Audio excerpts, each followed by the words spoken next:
Hello, for those watching in the hindsight that is the internet in the future. You can tell I haven't been doing this as much, even though it's only been a week. For those watching, you are watching a Gauntlet Hangouts game.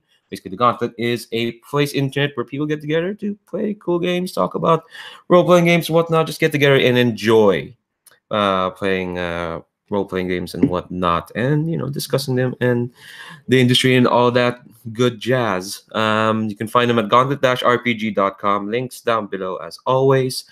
And yeah, they do a lot of stuff. There's a blog, they just open up forums, there's a zine, and of course, there is the Gauntlet Hangouts calendar where this game was arranged.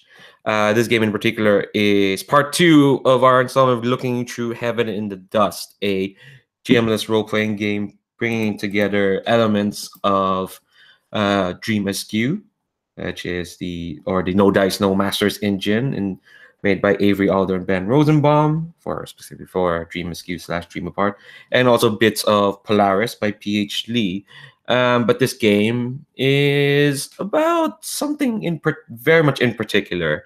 Before we get into that, let's meet our players as always. I'll just start as well, you're going to be in the middle, Luis, so you have time to think. So, sorry, David. I always start with you because you're here on my screen at the start. But yes, David, please introduce yourself. Certainly, yeah. Hi, I'm David. I use he/him pronouns. I'm based in the UK. So yeah, in terms of a thing to promote, actually, I'm gonna go old school. No, we sort of touched on this already, but specifically the original Gauntlet podcast is what I'm going to pimp today, because I was talking about it in the Slack earlier. It's really cool. We have a couple of people from the community on there chatting about games they've been playing, sort of giving little mini reviews, play reports on stuff, and it's really interesting. So yeah, check that out. Links will be from the site just mentioned anyway, but and also below. Fab, definitely. So yeah, everything that's plugged here, links down below. Up next, Luis, tell us about yourself. Oh no, I forgot the middle is only one person because it's 3 people. I'm gonna plug Dino Wranglers. It's a game that I hope it's still on Kickstarter. I'm checking it out as we speak. The internet is amazing.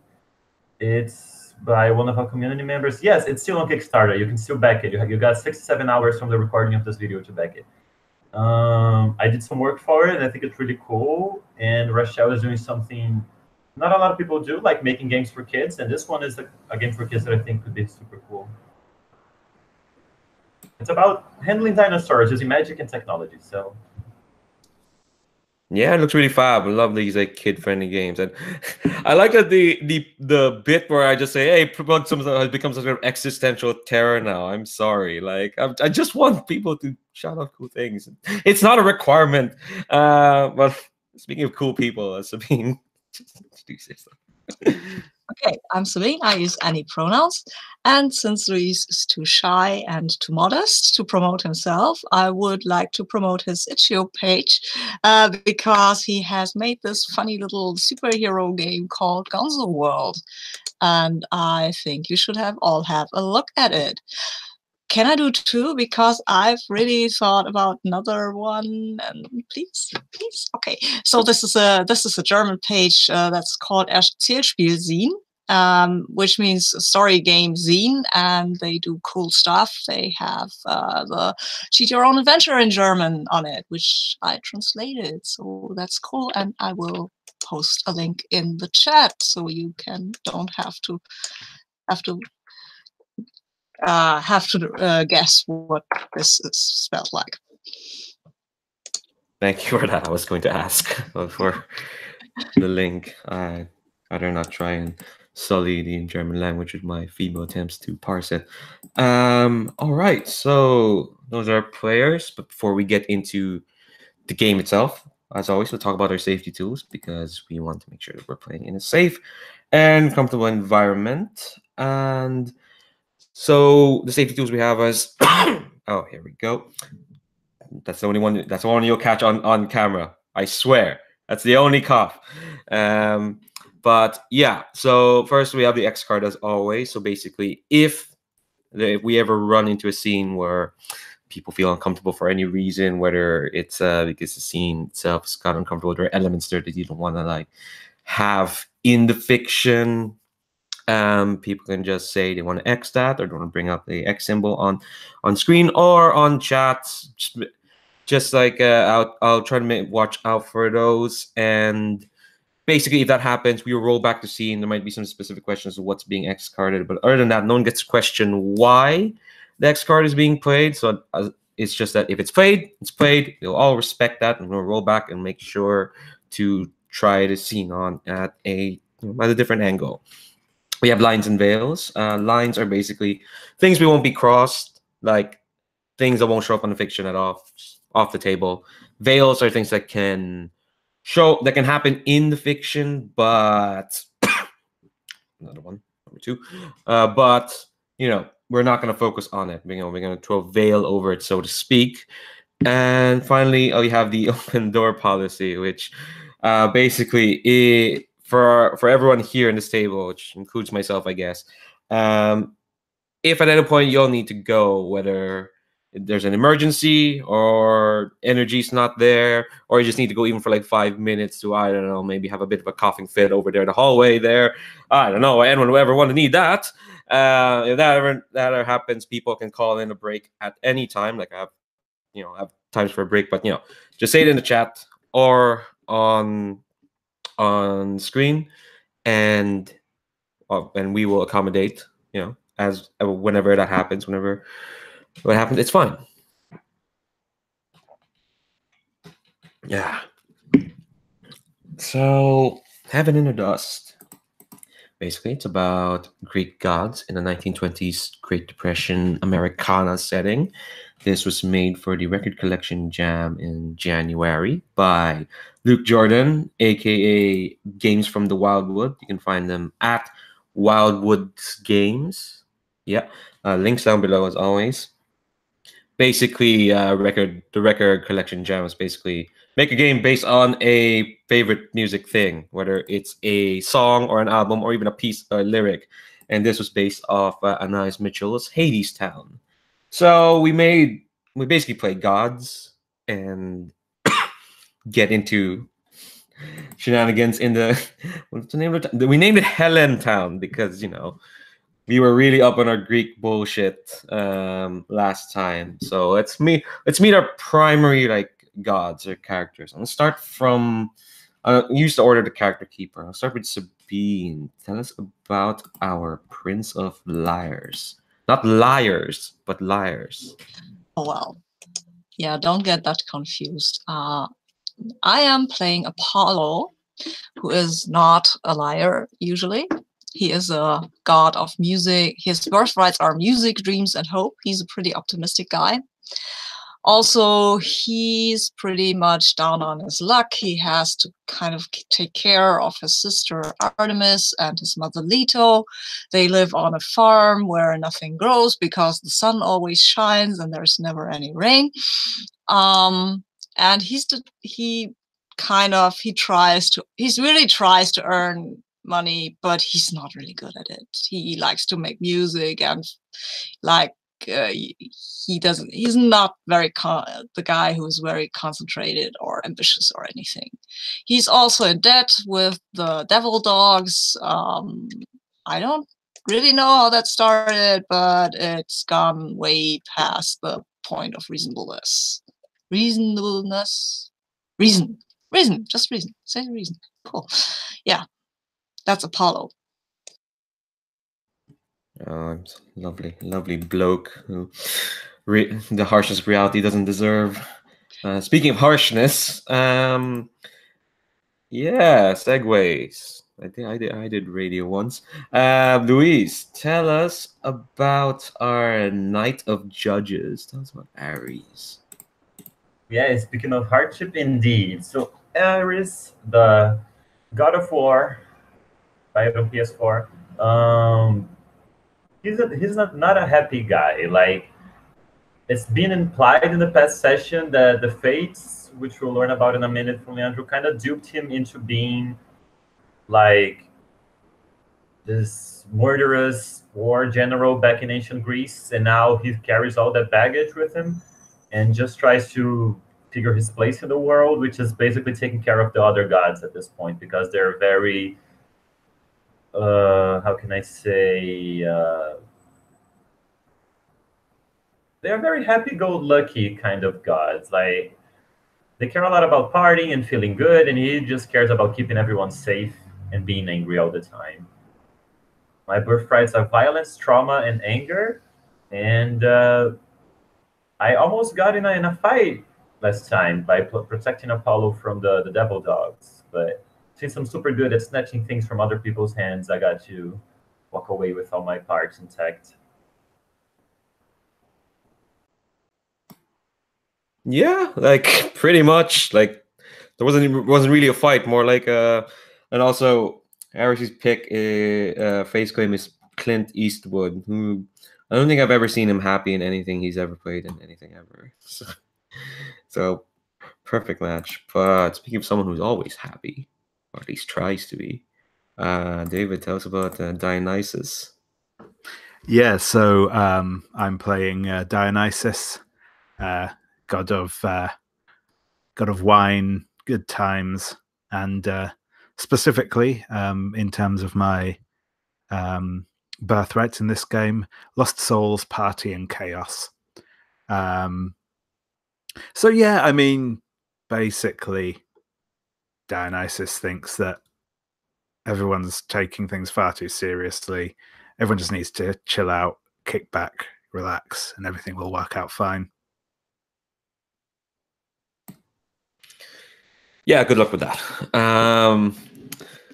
Look, I'm just saying, we're dealing with the Greeks here. I'm sure. Did they ever have a tale that ended happily? That Probably. For somebody, probably. okay, yeah. I guess. mean, to be honest, things tend to work out okay for Zeus. Yeah, it's just at the expense of a lot of people probably didn't deserve it. Well, we deserve a happy ending more than him. But then again, happy endings aren't up to him. It's up to the characters I play, which are the Fates, the Moirai, the basically they are kind of like this, classic mythological trio of sisters who watch over the fates of everyone and kind of have control over them. And they have a lot of birthrights, as in they have basically, when we say birthrights here in this game, that means they're what we have domain over, we have knowledge over, and no one else can say that they know more about it than we do. And for the fates, it includes stuff like broken duties or happy endings or peace or nice things. Yeah, so they're experts at that, mainly because they know, I guess, they know to take away the nice things from people, and they are basically like arbiters of people's fates and domains and duties, even. So they mostly what they've been doing is basically just popping out in every other scenes, being like, "Hey, look, something's coming to Hellenetown. Something that's gonna try and sweep y'all away." And we kind of saw that at the end of last session, where basically this man from up north, this man from upstate, blew in this man in a suit and a nice hat, coming in with his crew, with his company, come in to transform Hellenetown into a prosperous city, a prosperous town, where all its people will be happy to be working, happy to be living. And I think I described this man as basically Orson Welles, is what he looks like. And I wrote him down in the NPC list. His name, sorry, his name is Aeneas. And yeah, he's brought in his company to try and transform the town. I kind of want to know, as like, maybe like we won't jump in immediately in the aftermath of it, not in the aftermath, but we're gonna jump in at the wake of him coming by and just imposing his presence into town. What's kind of like the main thing y'all noticed with the presence of Anus and his company, so to speak. Let's go in the order of the character keeper, because what do your characters kind of notice that he's brought to Hellenetown?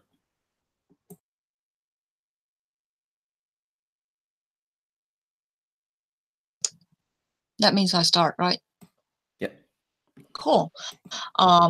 What he's brought, I think there are some billboards going up, telling people about the great new lives in the new houses that his company, Troy Incorporated, will build. And there are pictures of happy families, mommy, daddy, 2 kids, and these billboards, they look like they're squeaky clean, and they don't even get dusty, not even Hellenetown. That's weird. Everything gets dusty in Hellenetown. Except for this big man Anus. I think there's like a boom in jobs, like everybody's employed all at once and they all work for him. And people say that it's good to have a job again. People have been unemployed for a while, but none of them have been getting paid yet. It kind of seems like a big scam. Like they keep saying, oh no, we're clocking all your extra hours, all your overtime. You're going to get so much money at the end of the month. And it's just like, it doesn't, people are starting to get tense about it. Like they go to work, but there's been some buzzing.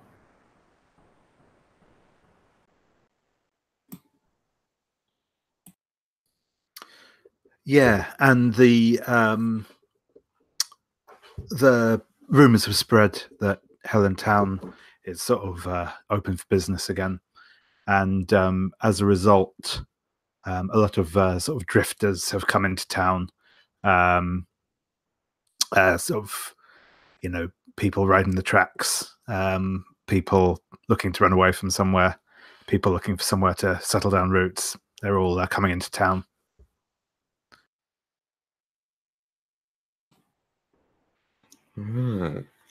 Interesting. So basically, because we're kind of oh Jesus Christ. Okay.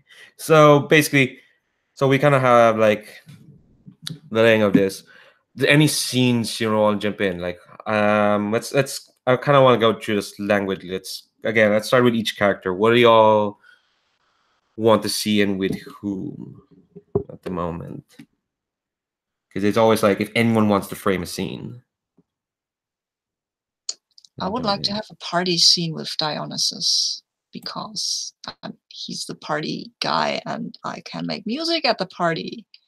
So maybe something bigger, like a festival or something, because we have now Troy Incorporated and Aeneas in our town. Aeneas, whatever, in our town.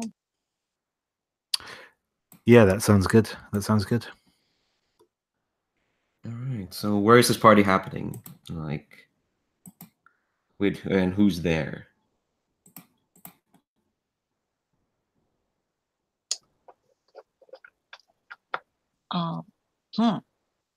Where do parties usually happen? You're the party guy. So I think that there's like a I'm seeing like a kind of almost just like a big barbecue sort of thing, like lots of tables out for food. There's there'll be some people playing music and stuff, and it is that kind of company party sort of air to it. It's a bit kind of it's a lot of the people that have been newly employed by Troy Corp, and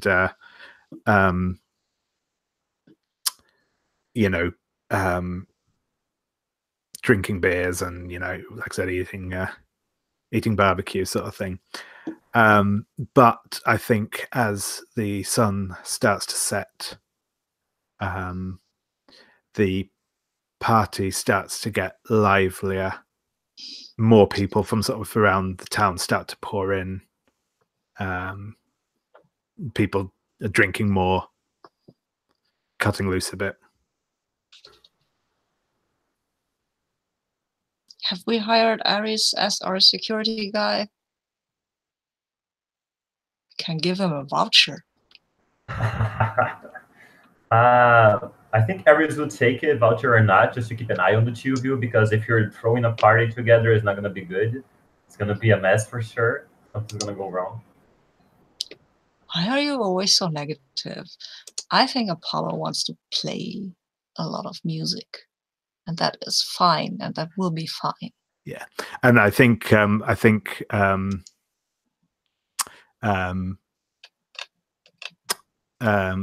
don't think that Dionysus has been invited to this party, but you know, it's a party, so he's turned up.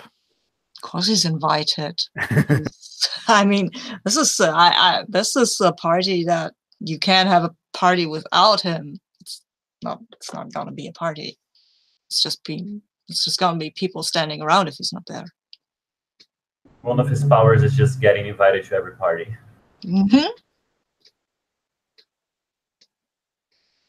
Yeah. So are you providing music there, Apollo, or are you just partying? Of course, I am totally. I have a song of new beginnings like spring, and I think that's the perfect opportunity because we have new beginnings with this new company in town, and stuff might get better for a change. Can't get any worse anyway. I think there are people here who came in with Aeneas and Troy Incorporated, and you can probably tell they stand out in Hellenetown because their outfits are just the words. What are words? Their outfits are just that much nicer. You know, it's less patched or darned. Yeah, they don't have dust on them. They look clean cut, like and not just like the working men that Aeneas brought, like also like, you know, they're working women and the people they brought along, they look like they should belong in some scratchy, you know, glamorous Mary Pickford film that's showing in a nearby Nickelodeon, but it feels like they've stepped out of the screen and then they're right here in your tiny little town and they're just partying along. That's not ominous at all. Oh God, no. You're always such a killjoy, Aries. Come on. It's my whole job. That's so sad. It is. It really is. I remember back in the day when you were such a happy guy, but of course that was because we had all these wars. And okay, so maybe don't cut loose, Aries. Maybe just relax and have another beer. It's like I remember when you were happy, when you would bathe in the blood of the innocent and not think about it. I rarely did that.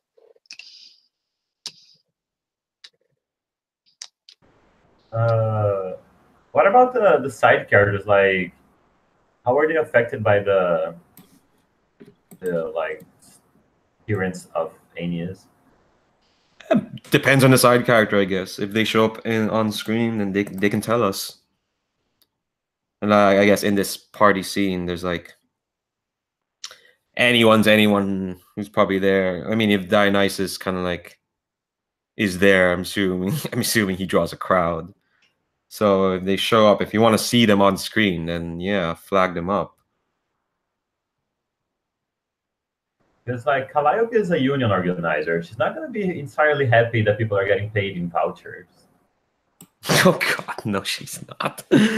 Yeah, she's not going to be happy. Who wants to talk to her then, if she's in this party?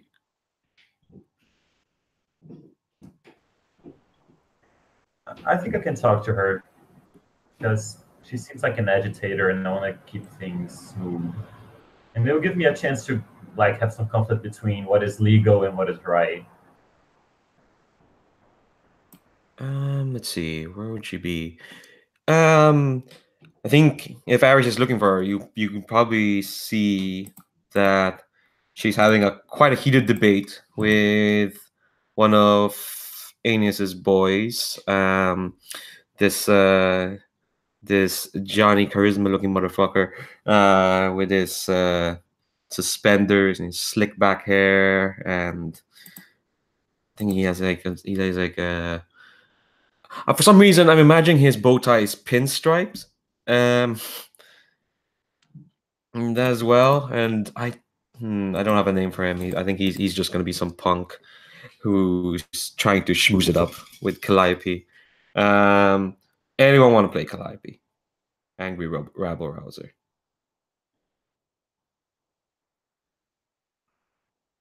I wanna do that. I'm missing my angry rebel rouser anyway.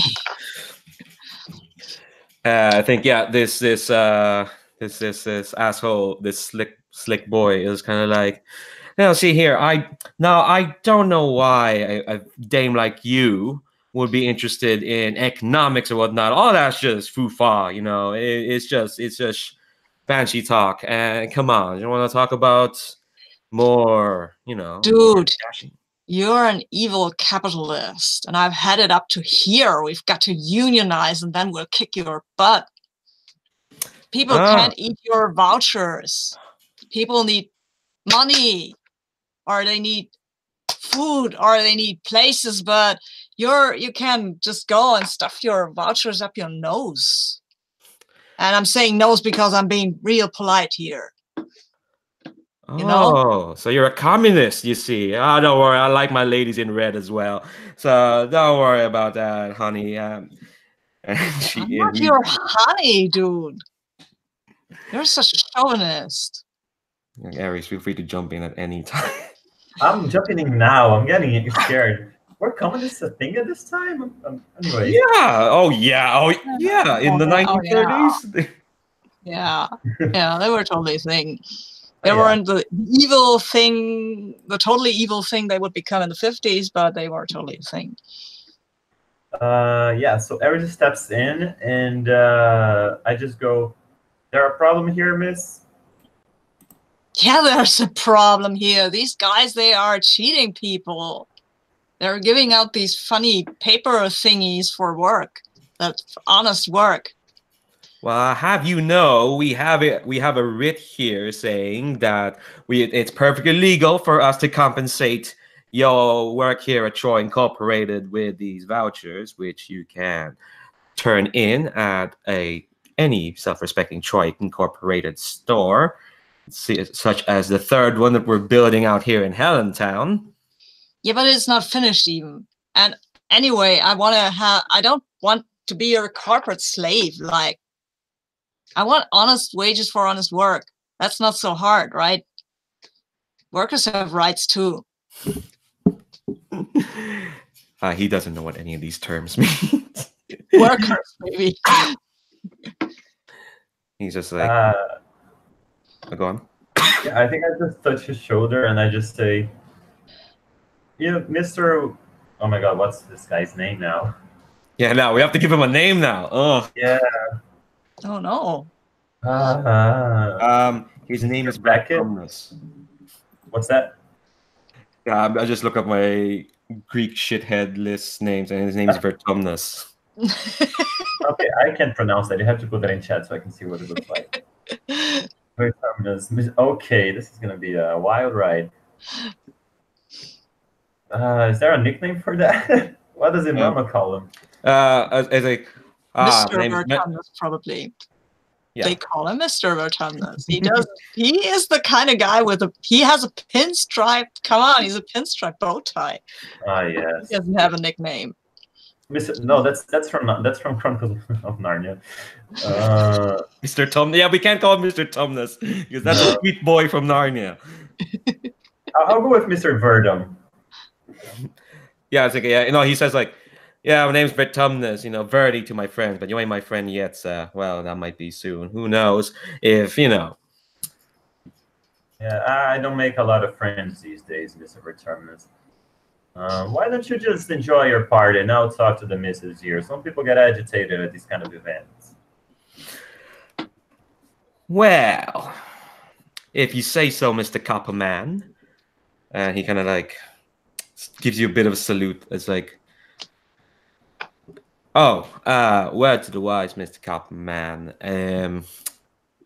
My boss, Mr. Anus, he's been trying to get an appointment with yourself for the past couple of days, and he's been feeling antsy as well. He's Well, trying. you know. He will try to bribe you, Mr. Lawman. Surprised you're not in his pocket already. Okay, Miss Calliope, you're way out of line. You don't go throwing accusations like that. You know that's against the law. Tell Mr. Anus that I've been very busy. Lots of new people in town. Lots of people I got to vet. Make sure everyone's safe. I'll get to him when I get to him. Just as long as you do get to him. And then he makes finger guns at you, Calliope, and he walks off. He's the worst. Yeah, he's the worst. You know that they will try to buy you, right? Yeah, lots of people have tried to do lots of things to me, Miss Calliope. I've endured all of them. I'm still here. But you yourself, you need to watch your back. These guys are not someone you can just say whatever you want to them. Yeah, I thought this was a free country. I have a right to say stuff, right? Like, you should pay people, like you should, there should be fair wages. Free is a word that gets a lot of use, but not a lot of practice. Yeah, but you're the lawman, right? It's the law that people can say what they want to say without getting beat up. Yeah, it's also the law that that guy can pay people weird pieces of paper instead of actual money.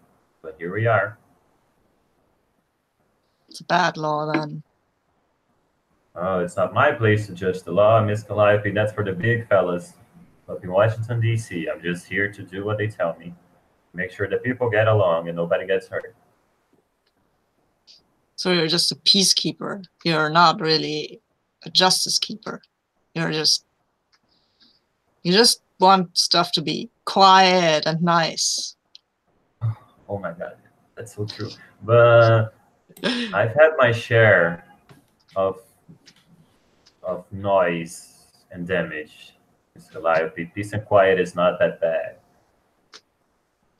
So you're tired fighting. I'm not.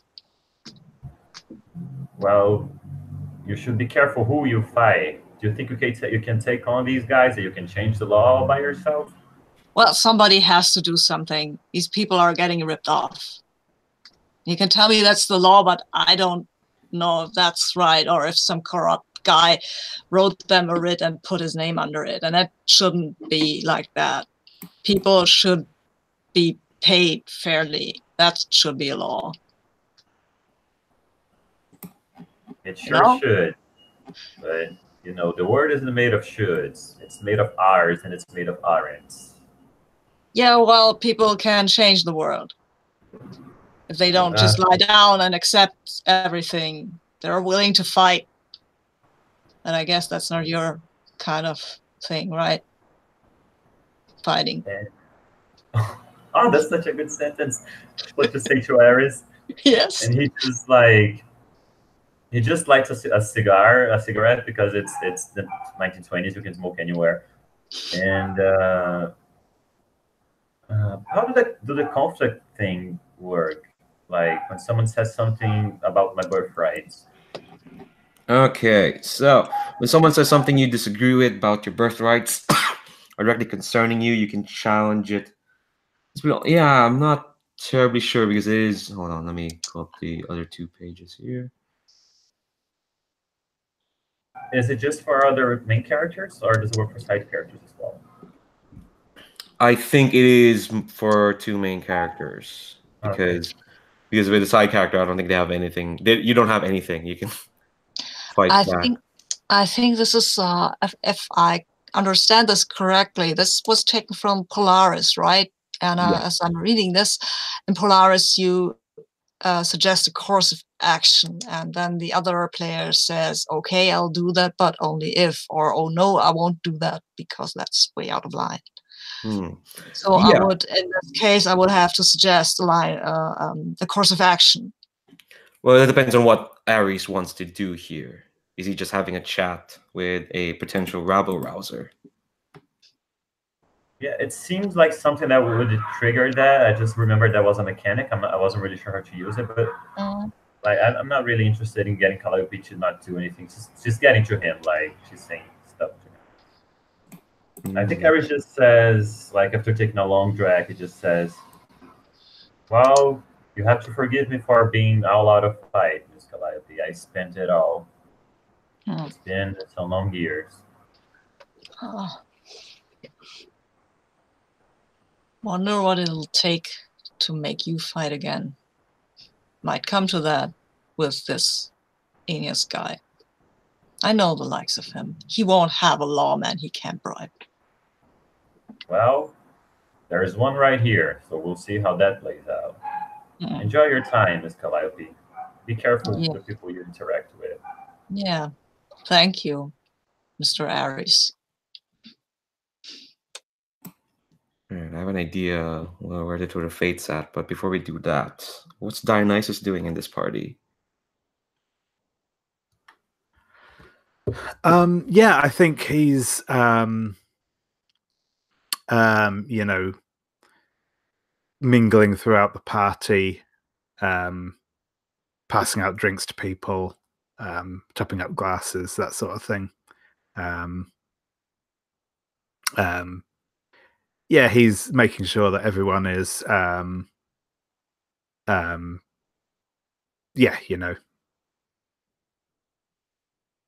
I'd say having a good time. That's not quite the right word for it. Making sure that everyone is, you know, indulging. Is there anyone in particular you run into?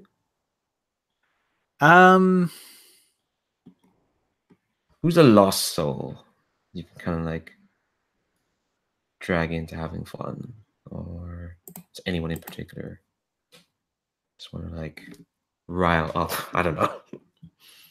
Maybe Apollo's sister, because I don't think she would enjoy herself really.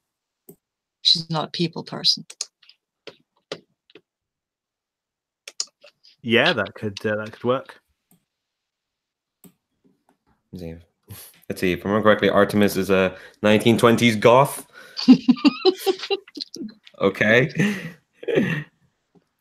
Yeah, I think at this point, yeah, she is going out with okay, which fate was it?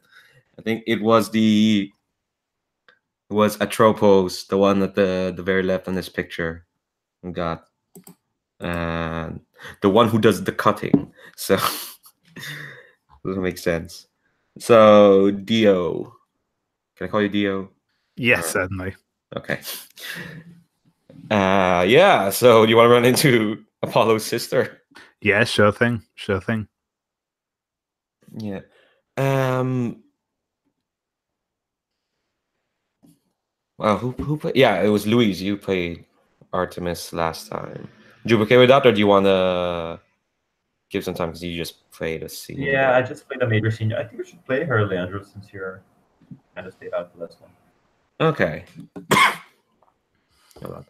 Okay, so yeah, I think what you see when you see Artemis, it's very much I think just in time, the Atropos, one of the fates, has just left and is now on the saloon piano, and the other three fates are putting on a song. It's a raucous, everyone wants to dance song, but Artemis is just left on the table, kind of like it is cradling a drink, looking like they would rather be with anywhere else. Yes, I think Dionysus is going to slide into a chair next to her. He's got a bottle of whiskey, and he pours out 2 glasses and slides one over. Evening there, Artemis. How you found the party so far this evening? It's about the same as any party in this place. Lots of cheap talk. It's a pointless chatter. You're in it.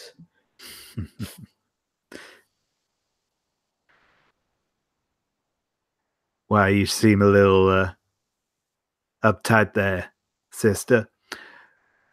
Why don't you get up and dance a little? We both know you got the moves. Dionysus. You of all people should know I have nothing to prove to anyone here. You think you can rile me up that way? Try another attack. Oh, it's not about proving nothing. It's just about taking hold of something and grabbing onto it as long as you can. That sounds very rough and tumble. I don't know how you'd find pleasure in that, or how I would. Really. I thought you was all about the rough and tumble. To a point, to a purpose. Like, I'll do it because it needs to be done, because someone has to look after the family.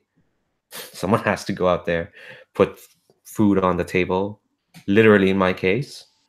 Like, songs won't warm us up when winter comes. And what that does, Theo? Lots of wood and lots of liquor. You don't get that by singing a pretty tune. That you don't. Maybe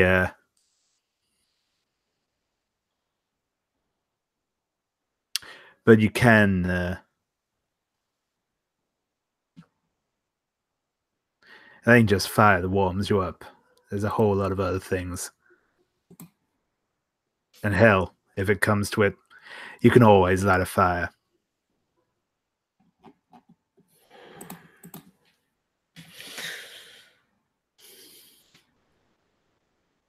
I was just wondering, are you using? You have a move there that says get someone out of their head for a while. That's true, actually. Yeah, I've forgotten about that. Yeah, go on. I will activate that because it seems. I think she definitely needs to relax. So So when you say the fire kind of warms up, I think she takes a gulp from her whiskey. She downs the drink she had, then takes the whiskey you gave her, and she's like, "I can't fault your logic there, I guess." All right, King of Pleasure. What other kinds of warmth are you peddling over there? well, for a start, nothing warms quite like a nice drop of whiskey. And he's going to raise his glass and drain it.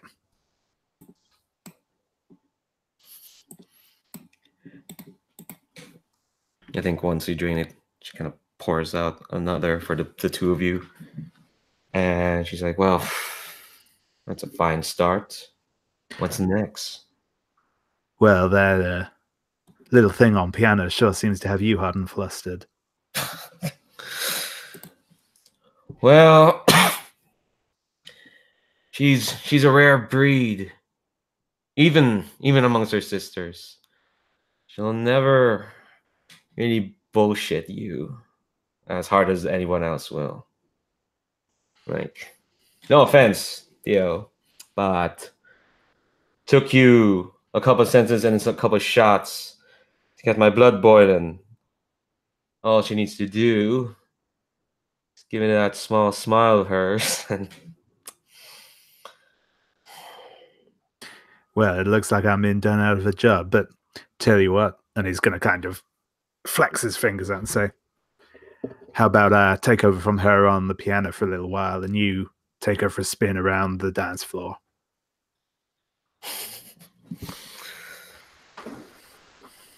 that sounds like a mighty fine time to be had. I'll take you up on that. There's nothing quite like dancing with the fates. Yeah. I think that all that happens. She stands up, drains another glass of whiskey, and she I don't think she like bows. I don't think she's that way. I think her Artemis drunk is just very more forward and just like a bit more like she stomps over. Okay, she just waits and until the song calms down, and then she. And then, yeah, I think all that happens. You take over the piano for a moment, and the two of them start dancing. And you don't mind, we cut that to. I want to see what Apollo. I want to get to Apollo first, and then we'll take a break. That's okay, because I need to fill this mug. That's all right. Before, one more thing before we do that. Actually, when like Artemis and the Troubles start dancing. While you're kind of playing, you hear kind of like the tinkle of coin as the other two sisters kind of like, well, look at that. Newly hewn duty done and dusted. Even that cold flaxen warrior Artemis pulled to chaos and debauchery. You're doing yourself quite a fine service to these people. Dionysus? It's what I'm here for, ladies. It's I live for this. Well, let's hope you live long enough to keep doing it. And they kind of disappear into the song and into the crowd. But yeah, Apollo, what are you doing? Well, I think what I'm trying to do is there's this devil dog Kirby, right? There are three, but Kirby's the only one of the old the old country.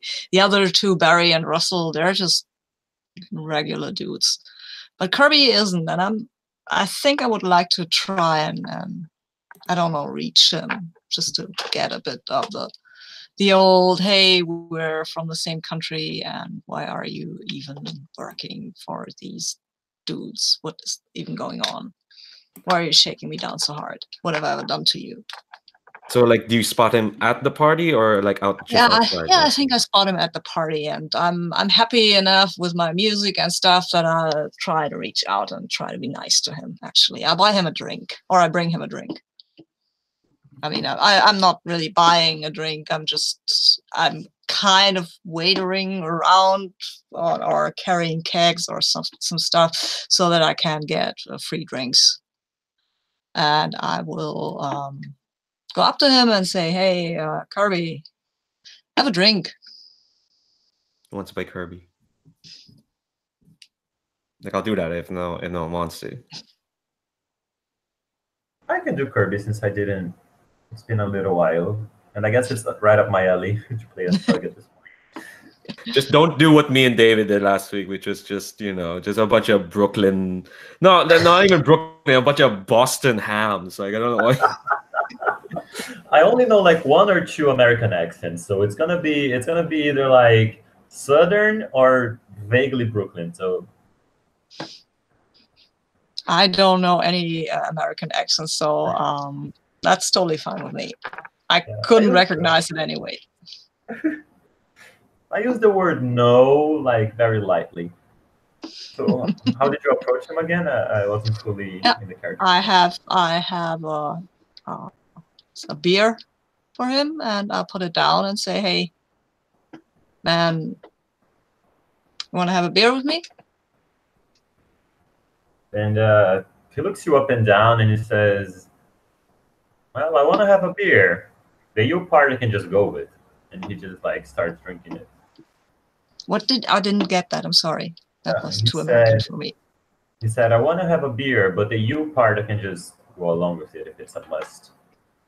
I'll sit down and say, hey, man, we're all down on our luck here, right? Nothing's like in the old country anymore. You've lost 2 heads. I've lost my bow. You've lost your head. Yeah, they don't. I don't miss them that much, honestly. And I got Barry and Russell, so it's kind of like the same thing, except they're a little less smart than I was. Yeah, they're not really like us, though, are they? I mean, can't you remember back then what it was like? What things were like? What people like Barry and Russell would have been like if you had your 2 heads? They would have been like playthings, really. Yeah, I remember. I remember how you're prancing around in the woods playing with nymphs while I was guarding the gates to the underworld. So I don't miss it. The only time I got to be with people like Barry and Russell were when they were lost souls coming up to me with whatever problems they didn't leave behind in the world before they died. So no, thank you. I would rather drink a beer and rough up some losers than stand around all day in Hades waiting for some people to moan at me. Yeah, you don't even miss the respect you got back then. I mean, nobody respects you right now. You're just a thug, Kirby. Really. I mean, you can hit. Nerve. Yeah, you can hit me now, but that won't make me respect you. What made me respect you was the fact that you were fucking the guardian of Hades. That you had you were something. Now you're just one of 3 thugs, really. I mean, come on. And I'm just the guy you beat up, and that's even worse, right? I don't need your respect. I remember how you used to dress. I remember the pretty gold outfits. I was a dog. I was a literal dog for you. I was just like your pawn. You treated me like an animal. Yeah, well, you were an animal, to be fair. Oh my god, he's escalating. I'm so sorry. He slams the mug on the table and says, "Listen here, little punk. We've been ignoring your debt because Ares got on our case the other time, but I'm up to here with you. You're talking a whole lot of talk for someone who's got every single for someone who's giving me every single reason to cut you up, cheek to cheek, head to toe." Yeah, I guess. How the mighty have fallen. And you're not gonna get away with this by being all depressed and making me feel sad.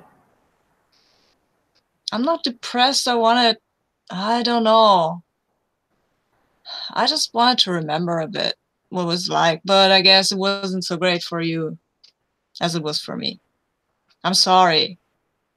I'm sorry for what you lost, and I'm sorry that this is the best you've ever had. That's awful. Yeah, I'm a bit drunk, I guess. No, that's so true, but it's so sad. I think it gets to him, like when you say that this is the best you've ever had, and he doesn't even hurt you. He's just like, you see his eyes are tearing up, and he just stands back and he just says, "Yeah, this is the best I've ever had, and it's gonna get better. Mr. Aeneas has got some big stuff in store for us. I'll see you around, Apollo. Careful who you deal with. And I still want my money. Ares is not going to be around forever to protect you." Yeah, I can get you a voucher. A what? A voucher. I got one here for a pretty new house. Yeah, and I got a deed to the Brooklyn Bridge. Ha! Swap you.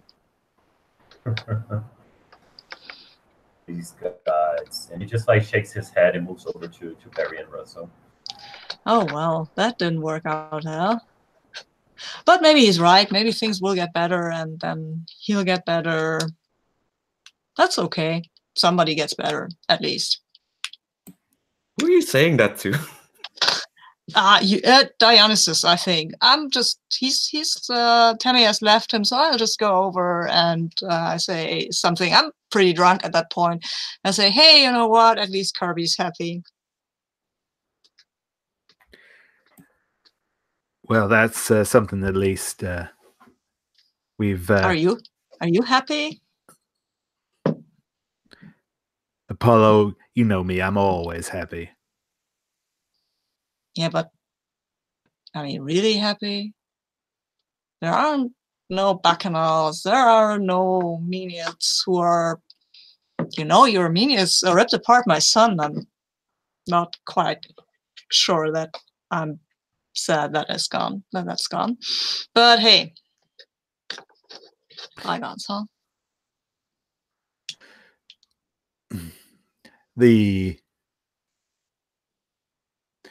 This place,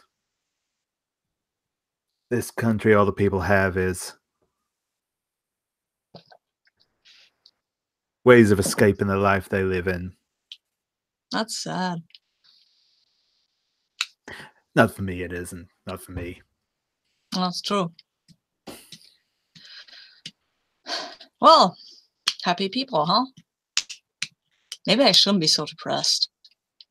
I don't even know why I'm so depressed. Cheer me up, Dionysus. You can't do that. He's going to sort of top up your drink and say, even if I can make you happy, I can at least make you forget you're sad. No, that's not the same. Come on. Make me a little happy. Give me a kiss. Yeah, sure, and I will lean in and kiss Apollo. Cool. Yeah. That makes him happy. Nice. Oh, you could have asked for a coin for that. Ah, never mind. You're not. You're worth more than that. All right. I think we'll take a break. Actually, one quick scene before we take a break and probably move on to other scenes beyond just this communal thing, unless anyone else wants to do something in this party. Okay, so one quick scene before we go. Ares, you were there smoking, and I think once the smoke was wafted, all three fates are surrounded you. And they're kind of like, packed away your guns, is it? Packed away all those bloody fingers of yours. And he takes another drag and he says, yeah, I don't got much use for them these days, now that I know how weak my enemies actually are. Well, whether they're too weak or too strong for you, that's for you to never know. Instead, enjoy your peace, dear General. Not a general anymore. They smile. And it's like, best keep it that way then, dear Ares. But Hellenetown's a tinderbox. You are its peacekeeper. You're the one who keeps the status quo in check. Be sure to keep that going. They're giving a new duty. It comes with one coin, and the duty is to maintain the peace at all cost. Oh, of course it is.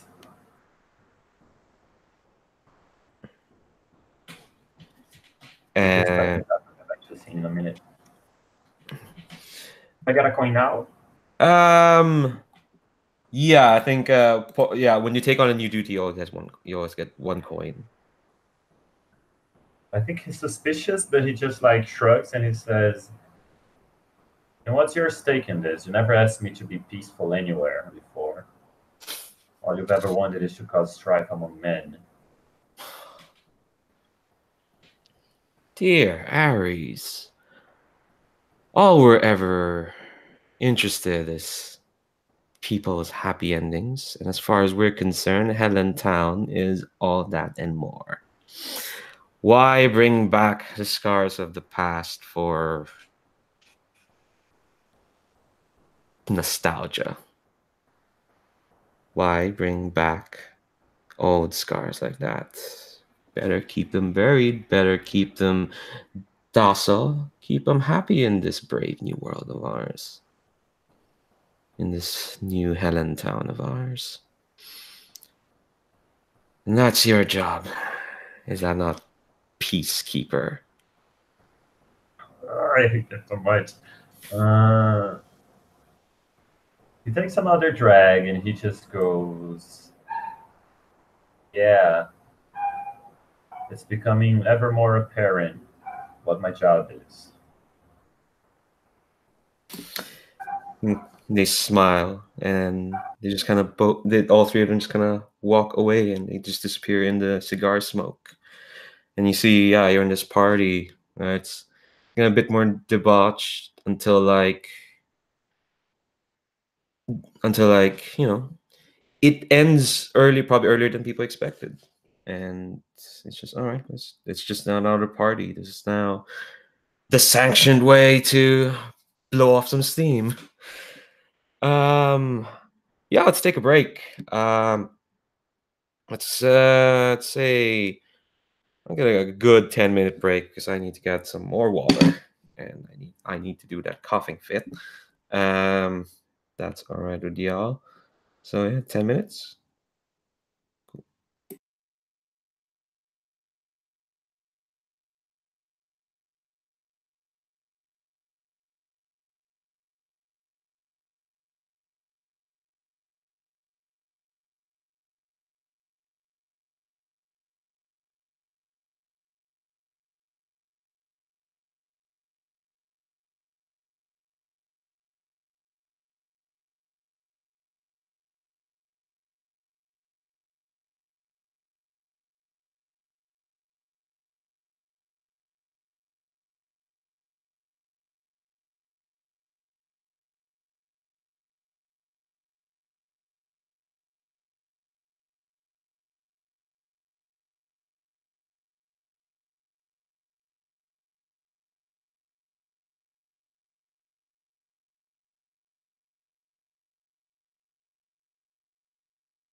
All right.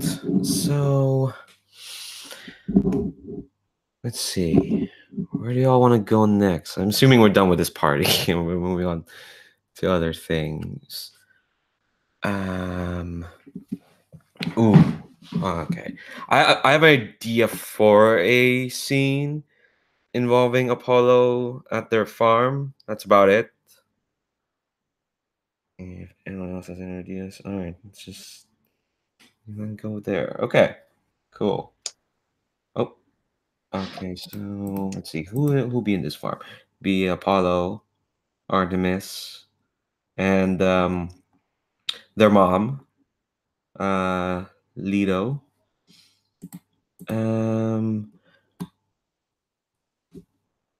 Well, okay. Do you, Luis? Do you want to play Artemis again? And David, actually, I'll give it a choice.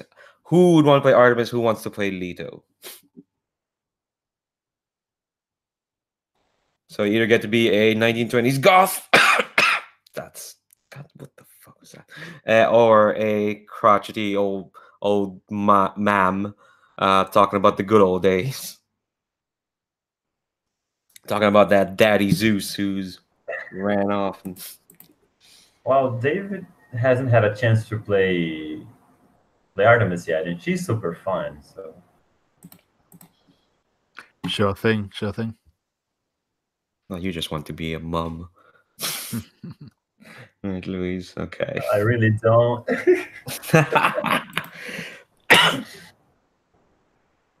Sorry, I'd take her, but I know I'm bringing in someone else for this. So, Apollo, what does the farm look like? Are these even like their farmhouse? The farmhouse is typical Midwest. Like, I mean, I've never been to the Midwest, so I'm just saying what I've seen in the movies. And it's like a ramshackle Midwestern thing. Looks, somebody's tried to do some work, but Apollo is not a craftsman, and neither is Artemis. So the building just looks run down. It's dry. It's dusty and dry, and the sun is always shining, so there's never any rain, and there are no plants that are growing out there. There's maybe a dog or something like creeping around, because that kind of seems to fit the scenery.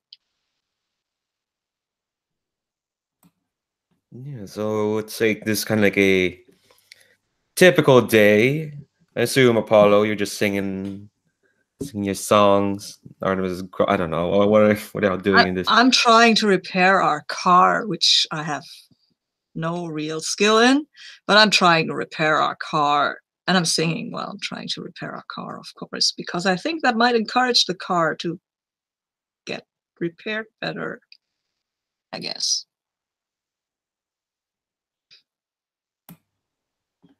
I think while you're repairing this car, you hear another in the distance coming towards you. Okay. And it's something good. It's a very nice, just a very nice Cadillac. Nice. You kind of see it going up this dusty trail, and you might be seeing like none of that dust is catching on this car. And when it parks kind of in front of your farmhouse, and out comes Mr. Anus. Okay. And he's just looking at him, he's like, I say, you're Mr. Apollo, aren't you? Apollo straightens up and tries to clean up his hair and probably get some oil in the hair. Like, yeah, I'm Apollo. Hi. I'm Mr. Anus, but it's a pleasure to finally meet Hellenetown's poet. And he holds out a hand. Sorry, I've got oil in my hands. I try to clean it off with some kind of cloth thingy. There's a word for that, but I don't know it. Well, let me get that for you. And he kind of pulls out from his back a box of tissues. Oh, very nice. Thank you. So, what can I do you for? Are you alone in this estate, Mr. Apollo? Mm, why you want to know? I'm about to lay out a proposition that would very much impact the lives of whoever owned this property. Impact it very well, rest assured. Well, my sister and my mama, they're here. You want to meet them? A capital idea, Mr. Apollo. I would very much like everyone in your family to be well informed to make this decision. So come on in and have some, I guess, lemonade, maybe, or a beer. Lemonade would be fine. Oh, okay. Yeah, so I'll get him into the kitchen, and I guess that's where Lido is sitting. And I don't know where Artemis is really, but that's for David to say. Is she out or is she in? She just cleaning a rabbit that she shot.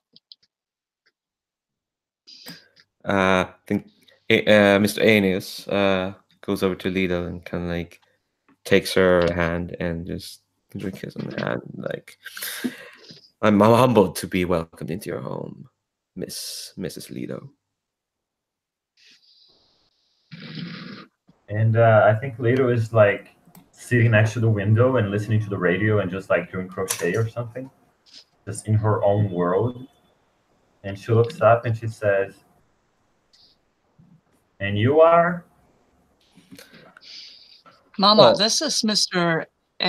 Aeneas. He's the kind of head guy of the Troy Corporation, you know? I don't know about any Troy Corporation. Is that the big company building stuff in town? Yeah. We are an He's up. up-and-coming company in Hellenetown here to ensure that the town's potential does not go unsquandered. Mm. And that includes the potential of this property. Am I right in believing that the rights to this property is split amongst the three of you? Yeah, or because is Artemis there? I think that's the point when Artemis sort of walks in. Yeah, she's got like a brace of rabbits sort of dangling from her hand and a shotgun broken down over her shoulder.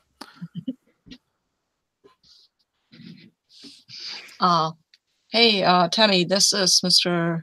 Aeneas. He has a proposition for the property. This is my sister Artemis.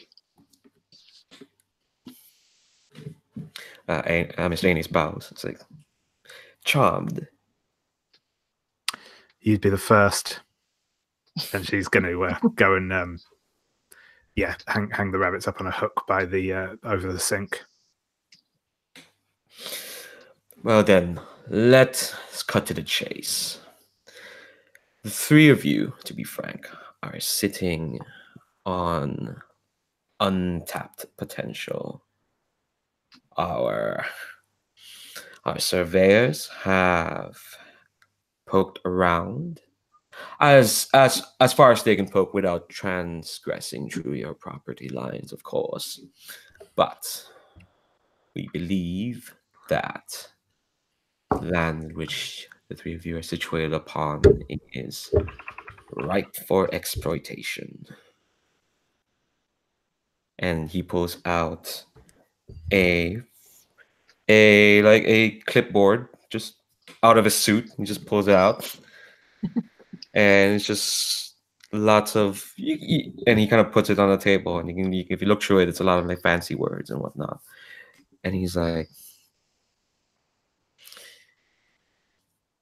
and he's like, I'd spare you the technical details, but rest assured, you three are sitting on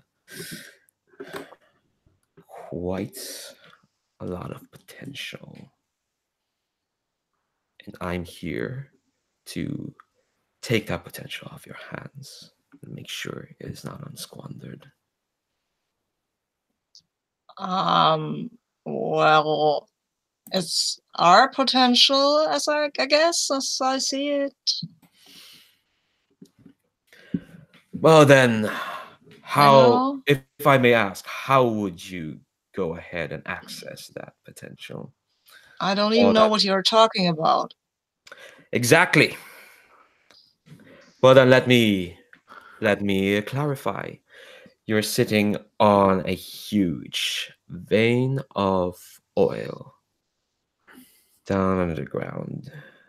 Oh. Oh yes, people dig for precious stones and whatnot, but most people don't realize that it is oil that will drive, that has driven this new century of ours. It is oil and power that will keep it on driving. There's only so much patches of potential left, and yours are some of the last few out there. Okay. What do you propose now? I mean, I assume, as you said, you want to tap our potential. That means that we get something if we let you, right? Because this of course, you get compensation, right? Over there, and he kind of flips through the clipboard, and right there is a nice contract saying the three of you will be repaid handsomely. In fact, you will pay so much that you need not work ever again. You can see the hearts coming into Apollo's eyes because, oh my God, that is a great proposition. He doesn't understand the deal. And he says, well, that sounds lovely. And he looks at Artemis. What do you think? I mean, never going out there hunting for those skinny rabbits again? So that sounds lovely.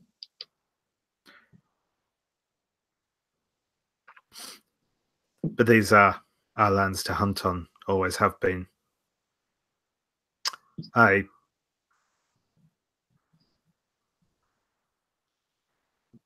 We make do as it is. I don't know what we do with more money. I know what we do with more money. I mean, come on. You are always after me to get more money. Yeah, but that's because you're lazy. I'm not lazy. I just want to make music. That's not lazy. Making music is a thing too. It's work. Yeah, settle down, children. Look here, Mr. Anus. I know all about the promises of men. Do we have any guarantee that your pretty pieces of paper mean anything to us in this time? Lots of people giving lots of stuff to people in this town. Not many people getting what they're promised. It's true. That has been the story of Hellenetown throughout all these times, yes. Well then, I've only been here in this town for a scant few days. Give me only a few more. When you go into town, rest assured, you'll hear nothing but the good praises of one Mr. Anus and Troy Incorporated. And he kind of takes his clipboard and is like, the deal will still stand. I'm not a heartless man. I'm simply a man looking to get ahead, much like anyone else. But if some people would rather just lay down and rest and sing to their heart's content, why, I would not be adverse to letting those people do as they want.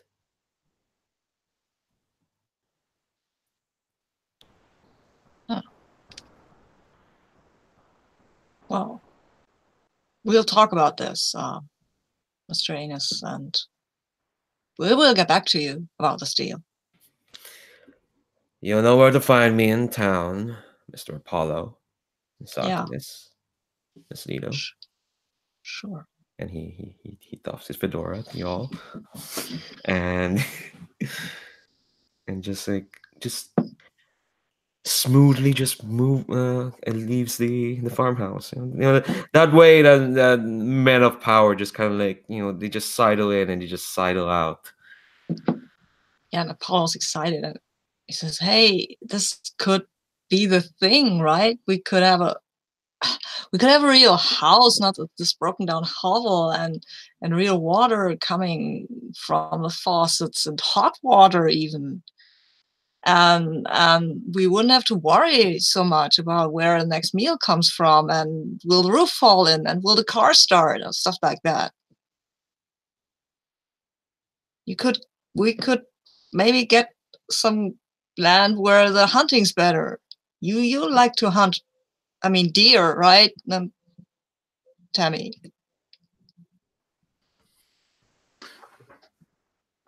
So what, we sell up here and move on somewhere else?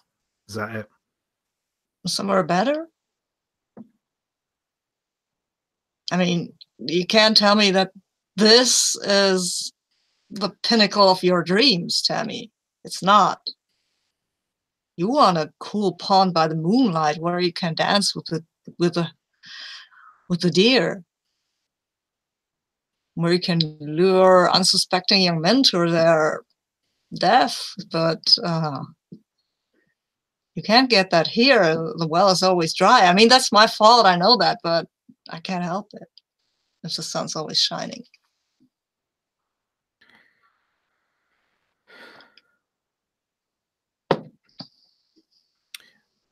I don't know. I don't trust this man, even if he does. What have you got to lose? But I think, like, when you say "what have you got to lose," I think Lito stands up and she's like, "Well, I'm glad one of my children has some sense in their head. Polly, we're on the brink of having nothing. We have everything to lose. This man sweeps into town and he's a savior. He's a shining light for everyone who lives here. When has that ever been true of people anywhere?" I remember a time when it was true, when people went into town, like, bathed in light and saved everybody. I remember these times. Maybe you don't, but I do. You don't remember what it was like for the people who they were killing while they were saving others. There is no heroes, Apollo. There's only people who get to live and people who don't. Yeah, but shouldn't we be the ones who get to live instead of just existing? And we're not gonna get to do either live or existing if we fall into the sweet talk of this man. I don't trust him. You see the way he was behaving. He wants something from us. Yeah, he wants our land. Yes, and he says he's going to pay us for it, but I don't trust him. So we make him pay up front. That's actually a very fair point. If you can get that man to give us $1 single, one single piece of tree carved paper that these humans use, then I'll relent. I'll trust him with his words, but he won't give us anything. And even if he does, it's not going to be half of what we will deserve. Mama, I just want to take care of you. And this is the best chance I've seen for years now. I don't want you to live in this hovel. I want you to have nice things again. I think she touches your cheek and she says, "My sweet little dreamer, life is not a beautiful story of love conquering all. Sometimes people lose their nice things forever, and that's just the way it is. But sometimes people gain things, Mama. Sometimes things get better. They really do. And this might be our turning point. Have some hope. Please." Are you going to use your move to touch someone's heart? I will totally use my move to touch someone's heart. I will sing her a song. about hope and new beginnings like spring, and I will want to touch your heart now, and I will spend a coin for that.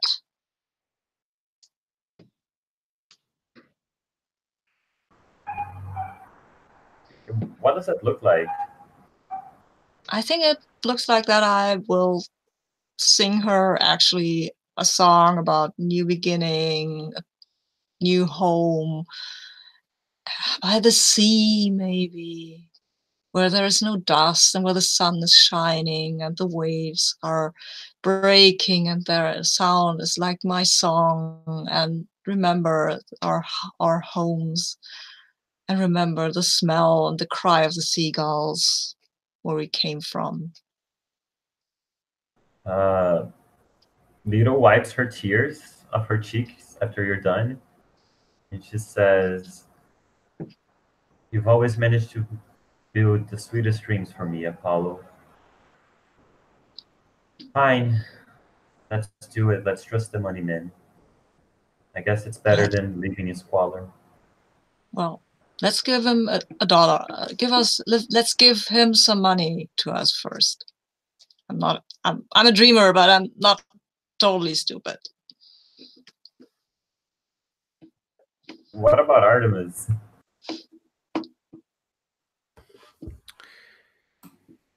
Well, if you both think it's for the best, then why not, I guess. Ha, I knew it. And I go and hug you. I knew you were. Totally I knew you were a total cynic. Let's drink to this. Let's drink to hope and tomorrow. And I think we can end the scene there. Yeah. All right. So I want to see. I'm curious. What does Dio do when not in party mode? What's Dio living in the world like?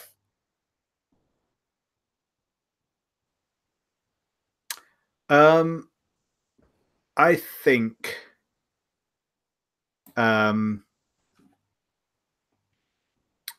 think he's sat by the side of the railway tracks. There's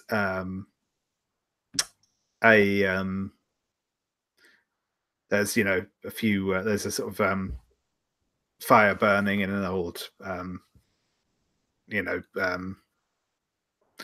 old bin, and a couple of hobos sitting around, and they're sat on logs, sharing stories with each other.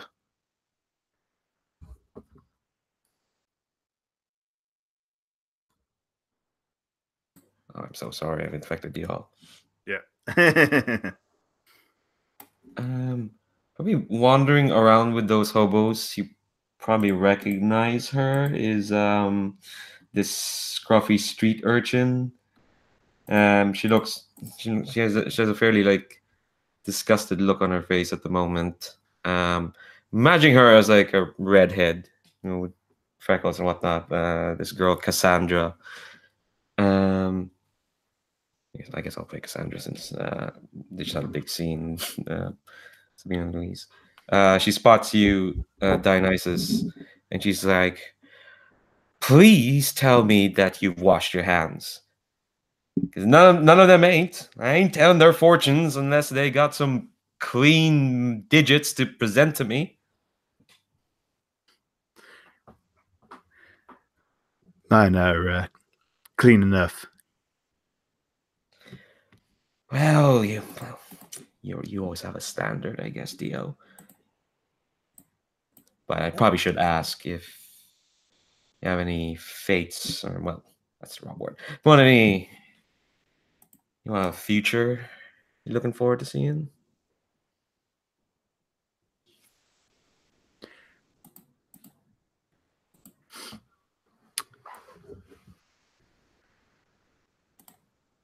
There's Nothing in particular I'm thinking of. As long as there's a new horizon and something to drink while watching it, that's enough for me. That sounds fun and all, but I don't know. Maybe it feels like you should wish for more, Dionysus. I know. I looking through their futures. Maybe everyone else should wish for less, and then perhaps they'd be a little happier. I think people would want to wish for less. But look what people got. The way things are right now, they all got one future, and it's through that man's factories. Through that man's whatever the hell Troy's making. That's all their futures are going to Dio. Them in this town, maybe even yourself if you let me look at your digits. And he's going to hold out his hand for her. Well, tell me, little one, what do I got in store for me?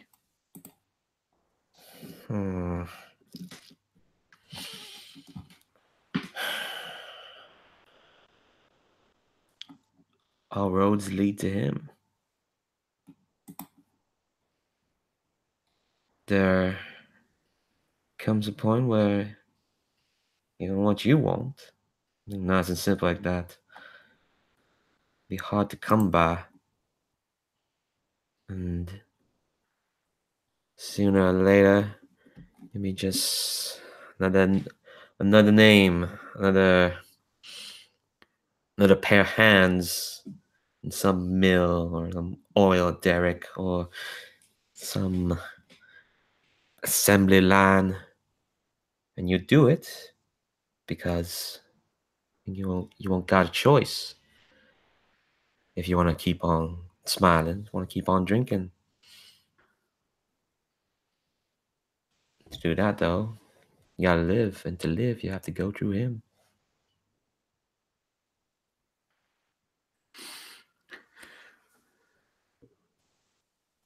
People always got a choice. We can always keep on moving on.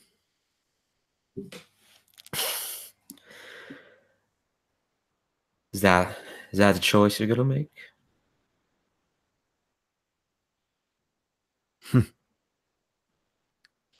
Well, if it's that or an honest day's work, I know which I'm choosing. Well, it all goes through him, DL. If one got rid of him, who knows what the future will bring?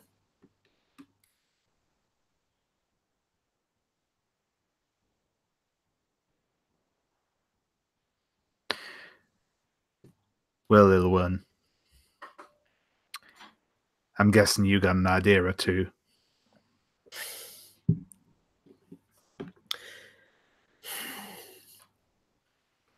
Not really much an idea, more just seeing the choices we've got.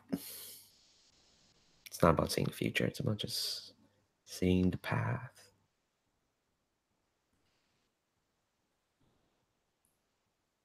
She's kind of like, she's not going to say it out loud. And I don't think you have any coin at the moment to compel her to do any of that. And also, don't pull her into debauchery. She's a little, Yep. she's a little girl. You know, I'll do what I do best. You know, just see what's in the end of that path, folks. Tell them. Then they yell at me and say, "How dare you?" And I just tell them as I see it. You think you got a choice? That's up to you.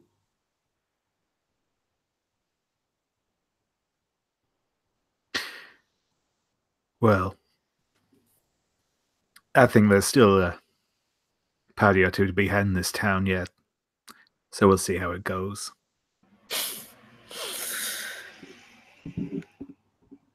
I hope this town's still standing long enough so I can actually get in one of those damn parties of yours. Not even like a sip of vodka. Come on.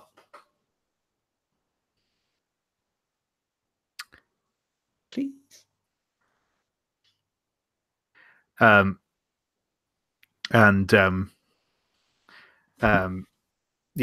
Dionysus is going to reach into a pocket of his like the waistcoat he's wearing, and pulls out a lollipop and hand it over. So, I'm afraid you'll have to make do with this for now, little one. All right. And she takes a lollipop as the other hobos are kind of laughing at her over there in the corner.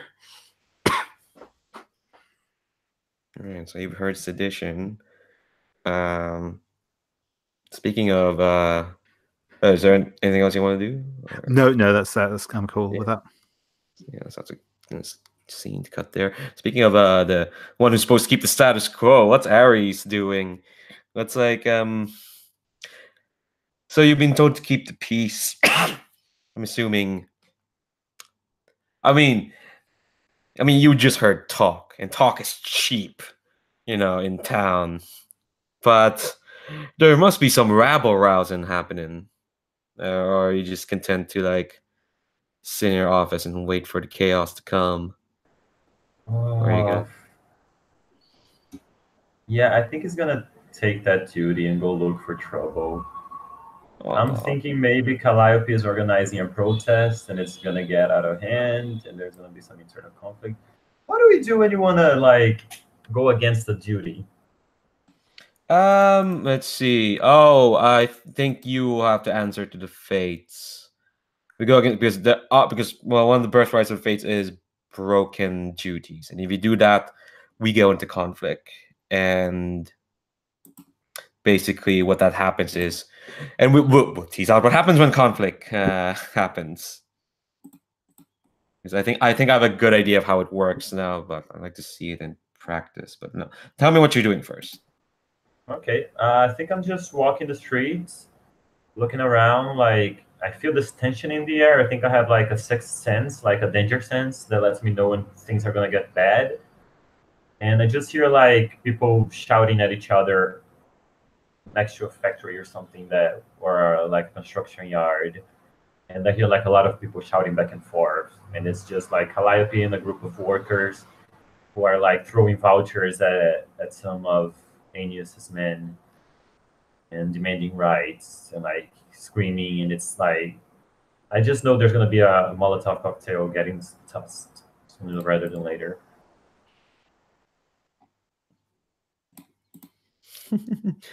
Yeah, what? Yeah, we know Calliope is in it, so Calliope's there. Rabble rousing. I think. Yeah, while that's happening, the car, Mr. Aeneas's car, which is coming up from where, from the direction of Apollo's farm, kind of stops behind you, Ares, as you're watching the scene. And Mr. Aeneas comes out and he's like, well, this seems like a right old scene. Mr. Lawman, I'm assured that you're here to keep the peace, yes? And he looks at this guy up and down and he says, yeah, I know my job, Mr. Fancy Guy. And he starts like doing the usual approach, which normally works, but I'm hoping it won't this time, which is just like his presence is so threatening that regular people just settle down. And he just walks up and he starts like trying to speak louder than the ruckus and just say like, all right, folks, break it up. You know how it goes. Take it easy. I think someone should throw a stone or something at you. Yeah, I like that. Or maybe a chestnut. Is that a reference? I don't understand. Yeah, it is a reference, but I'll tell you later. Maybe just something harmless, but it could have been a stone. Yeah, I think someone throws something at me, and it like knocks a cigarette out of my mouth, which is I always have a cigarette in my mouth. It's the 1920s. I'm a depressed person, and I just like get slightly red. Like you see the red climbing from my neck. I'm about to lose my temper. I just say, "Who threw that?" As if I'm expecting that to break the confusion. You show yourself this minute, I'm gonna arrest someone.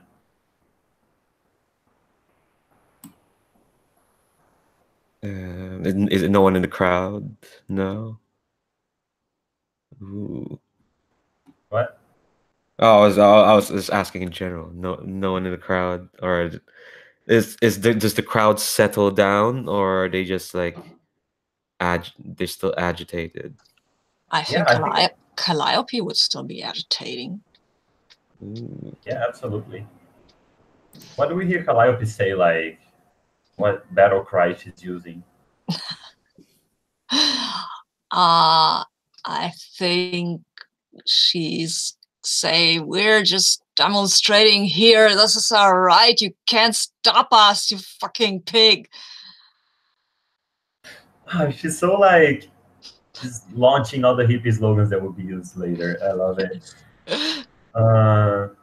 And then she'll take a water bottle, it's full, and she throws it at Ares. Girl, don't. Oh no. You've been bought and sold. Or your fine talk for being a peacemaker. You're just a goon for this corporate big head. Just a dog, really. Oh my god. Okay, I'm gonna go all in on this. I think that people kind of like chill after this. Like everybody's looking expectantly at Calliope and Ares. There's like a circle opening up. And he's red, like he's beat red at this point.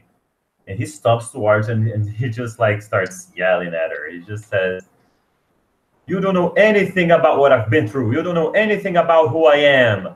You have some nerve standing up to me. Shut up! You don't know anything. You're just taking money. You just want your life to be peaceful. Hey, these people, they are suffering. You don't get to tell me that you have suffered in the past when there are people standing here who are starving. And you don't get to throw things around and yell just because you think you got the right reasons, missy. That's not how the law works. That's not how the world works. And that's not how this fucking town works." Yeah, that is how the world works. The one who yells the loudest is the one who's heard the most.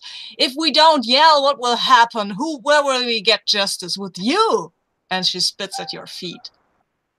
You won't give us justice. You won't give us what's fair. Well, I don't give a rat's ass about justice at this time. You're going with me. That's obvious you don't give a rat's ass about anything except by getting paid.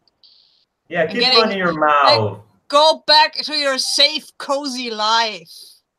You can run your mouth all the way to jail, bitch. And I'm sorry, by the way. And totally fair. I'm cursing at you too. And he takes out a pair of handcuffs, and I'm gonna use my take something away from someone to take away your freedom and arrest Calliope. Okay, cool, fair. Calliope will struggle, and shall. Okay. And try to incite her people to do something, but I guess they're not that courageous at that point. I don't know how courageous they're gonna be. Is Dionysus gonna do something? Oh yeah. I think he's he probably is, but not like right now. So yeah. I think when Ares passes by holding Calliope, Mr. Aeneas is just like, "Well done, Mr. Ares. Well done." And he goes back into his car. I think only Ares hears that. And maybe Calliope. Well, no, Calliope's too busy struggling, but I'm so mad. Yeah. That's another hour. Let's take another short break. Say 5 minutes, and yeah, think of like what scenes you want to do. I have like ideas of honestly, if you want to meet like more terrible people, want to keep meeting the terrible people, I'm fine with that. But let's make this break a bit shorter. Say 5 minutes, and then Okay. yeah, think of where you want to go and see how this.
Give me a sec. I need to. I accidentally clicked on a YouTube tab and my computer is slowed down.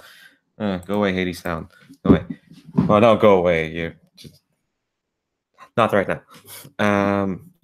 Okay. Well, oh, there we go. Okay, Hangouts was frozen. Ooh. Okay. That's it's a lot of choices there.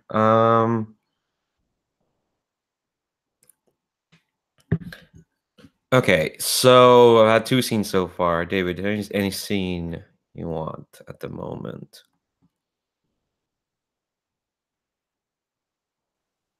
I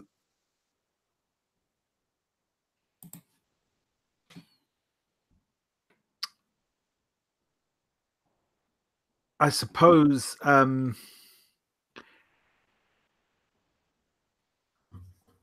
yeah, just a very brief scene with the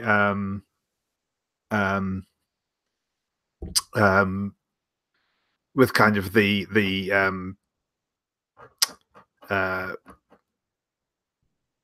union people, Calliope's people. Okay, let me look up some names while we're here.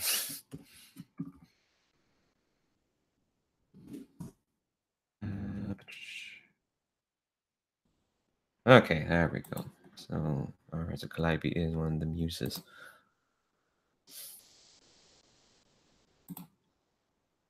Yeah, definitely. So, what are you saying to them? Is this like a group meeting, or? Yeah, this is probably kind of not long after Ares has led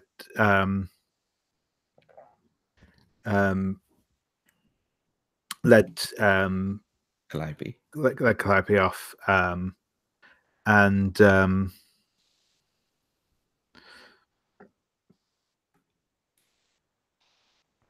he's going to sort of just wander up to them and say,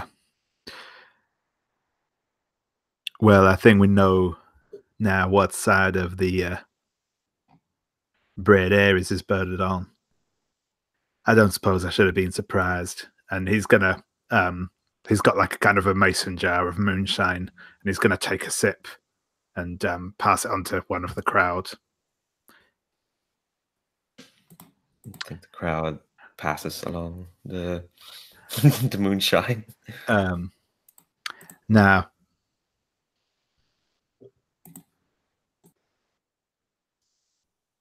Ares has always been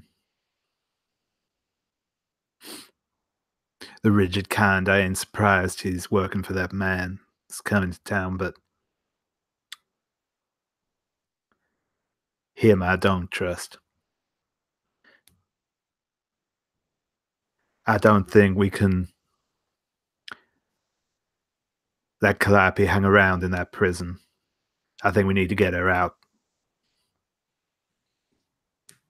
I think in the crowd, it's kind of like they're murmuring. They seem determined, but one of them looks at you and is like, and you propose to lead us into this.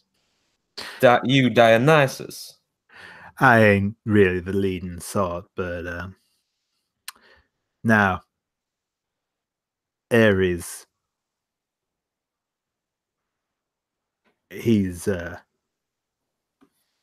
powerful man, but he's only one man. We need to keep him on his toes. Light some fires. Keep him running from place to place, and then we can get Calliope out of there. I think for a moment, as kind of like the crowd is going like, yeah, here, all that. You do hear kind of like this faint vision of a note, and like one of those 3 familiar voices going,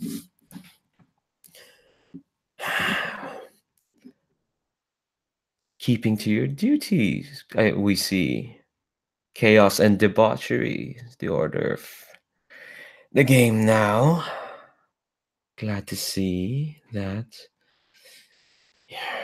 you're keeping to the letter. You're gonna probably feel just a bit of coin in your pocket. So you get 1 coin. You're doing your duty. You're pulling an entire group into chaos.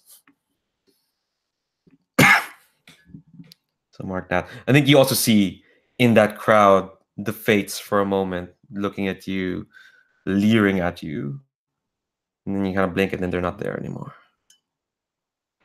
Nice. Okay. So we'll say we'll montage a bit about this chaos happening. Because let's get first to Apollo, and I think probably soon after Mr. Anus left, you probably came to town to sign his deal, right? Or Yeah, and I think we got maybe $10 or something like that out of that up front, because Apollo wouldn't have signed for anything else. But that's not much. That's not so much, really. And that's all that he got in the end, because the rest is tied up in some kind of papers and things and venture capital stuffy things, shares and whatnot. Yeah, I think that's what Mr. Anus says as he kind of sighed. And he says, well, all that legal mumbo jumbo basically says is that you and your family will be well compensated in time. Now, if you don't mind joining my fine friends over there, and he kind of points out to his office, and you can see like there's a truck and a bunch of cars, and like they'll make sure that you and your family safely transition out of that property as soon as possible. Yeah, well, Apollo is still optimistic, and he will just go ahead and go on with it. Yeah. Yeah, I don't think we need to go through the entire scene of him being evicted like in detail, but like what are like the maybe I'll ask like a detail from each of the three of you. Just like what's the stuff that's kind of been taken out or carelessly handled as the family's been evicted out of their little ranch?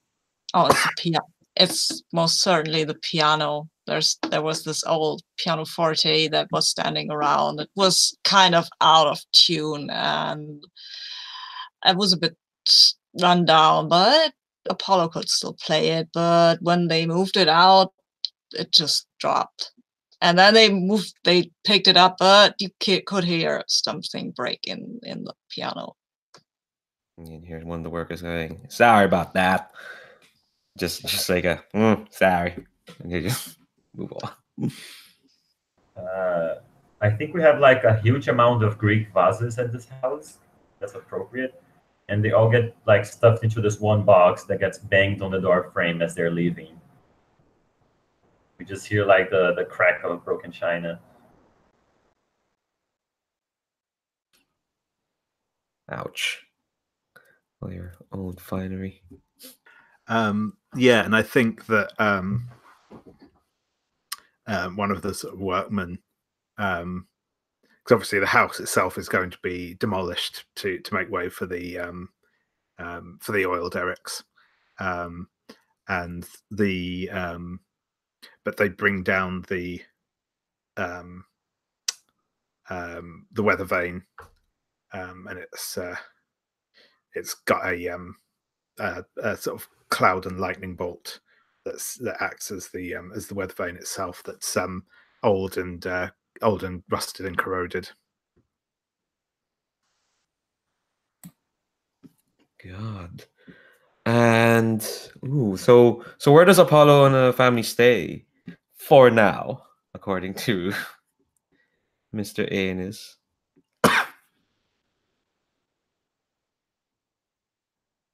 Where do they stay? I guess it's probably some workers' barracks that have been shoddily thrown up, and there is a partition. Actually, for now, maybe? yeah, or like that. I think my other suggestion is because you said you wanted Apollo the team would collide. We started writing protest songs, so suggestion is like maybe Mr. Anus asks Ares to like accommodate these fine folk for the moment, because technically they shouldn't be allowed in the workers' barracks because they're not workers yet at the moment. So need to sign, it's a lot of paperwork to get that. So or maybe they get just arrested. They get just dropped off, and then they get arrested for vagrancy. Ooh, by maybe not by Ares himself, but he has people, right? And maybe he has the kind of people who work more for Anis than for him. Yeah, it's like, and they would just arrest them for, oh, wait, where are you living? And what do you mean you have no home? Yeah, that's vagrancy. Come on. yeah, they technically work for Ares, but they were like part of like, part of a charitable gift that Mr. Anis has given to the law enforcement in town. Just like, here's some money, and also some fine gentlemen, some fine gentlemen there who will supplement your police force for the moment. And I could even imagine that Apollo puts a fight up about this, and that Artemis gets away because she knows how to run. She's a hunter. Apollo doesn't. So Apollo and his mom get thrown in jail, and Artemis is on the lam. Is that okay? Yeah, I'm telling that. That's okay. I like that you said it's okay as soon as you saw Louise's face. Is that okay? Oh yeah, no, that's okay. Yeah. Seeing the anguish in Louise's face. Yeah, that's fine. Yeah, that's totally fine. So there's a moment there then where Apollo and Ares are in the same place. Do you two talk?